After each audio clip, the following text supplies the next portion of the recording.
नमस्कार, मेरा नाम सतंजय। इस वक्त की बिहार की राजधानी पटना से बड़ी खबर है। आरजेडी के उम्मीदवारों की विधान परिषद की घोषणा कर दी गई है। आरजेडी की तरफ से राबड़ी देवी, जो कि बिहार विधान परिषद के विरोधी दल के नेता भी हैं, वो जो है उनके नाम की घोषणा कर दी गई है और अब्दुल बारी सिद्दीकी का नाम भी सामने आ रही है। इस वक्त की सबसे बड़ी खबर है बिहार की राजधानी पटना से।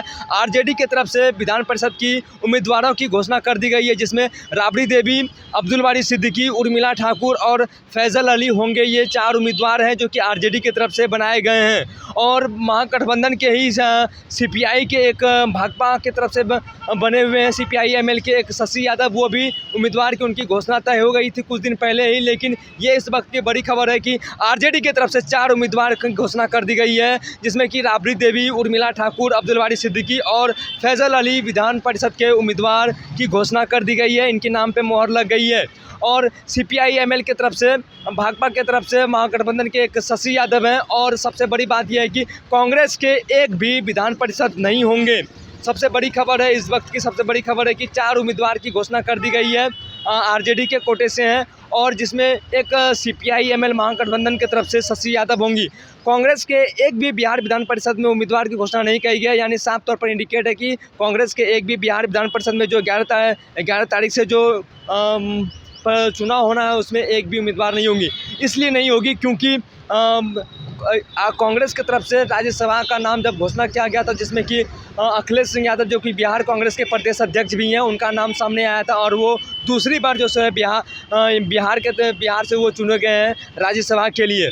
कुछ दिन पहले ही नीतीश कुमार ने बिहार विधान परिषद में अपना नामांकन दाखिल किया था और उनके साथ में खालिद अनवर, जो कि जदयू कोटे से, और नीतीश कुमार जदयू कोटे से 2 उम्मीदवार की घोषणा कर दी गई थी।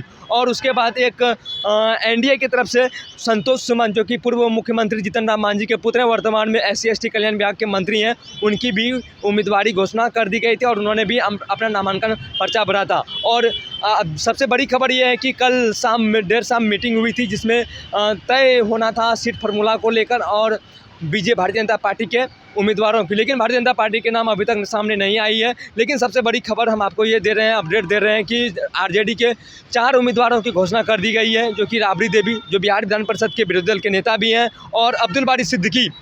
इस वक्त की सबसे बड़ी खबर है, अब्दुल बारी सिद्दीकी का नाम सामने आया है। कयास कल ही लगाए गए थे कि सूत्र बता रहे थे कि अब्दुल बारी सिद्दीकी, लेकिन ये अब तय हो चुकी है कि अब्दुल बारी सिद्दीकी। उर्मिला ठाकुर, जो कि एक नया नाम सामने को दिखने को मिल रहा है, उर्मिला ठाकुर, जो कि बिहार विधान परिषद के सदस्य होंगे।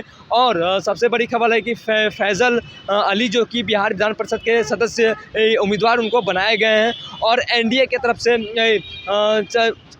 तरफ से भी कोई घोषणा नहीं की गई है। महागठबंधन की तरफ से ही सीपीआई एमएल के उम्मीदवार की घोषणा की गई है, जिनका नाम शशि यादव है। वो एक उस महागठबंधन की तरफ से उनकी उम्मीदवारी की घोषणा कर दी गई है, यानी 5 कैंडिडेट की घोषणा की गई है। और हाँ, आपको यह स्पष्ट कर दें कि मुख्यमंत्री नीतीश कुमार और खालिद अनवर और संतोष सुमन, जो कि एनडीए की तरफ से बिहार विधान परिषद के उम्मीदवार की घोषणा कर दी गई थी, जिनका नामांकन भी हो चुका है। और आज इस वक्त की सबसे बड़ी खबर है, कुछ देर पहले ही घोषणा कर दी गई है, राबड़ी देवी बिहार विधान परिषद के उम्मीदवार होंगे और अब्दुल बारी सिद्दीकी और फैजल अली। और सबसे बड़ी खबर है कि उर्मिला ठाकुर भी इस बार आरजेडी की तरफ से बिहार विधान परिषद के सदस्य होंगे। बहरहाल इस खबर में इतना ही। बिहार की सियासी अपडेट के लिए बने रहिए न्यूज़ 24 पर।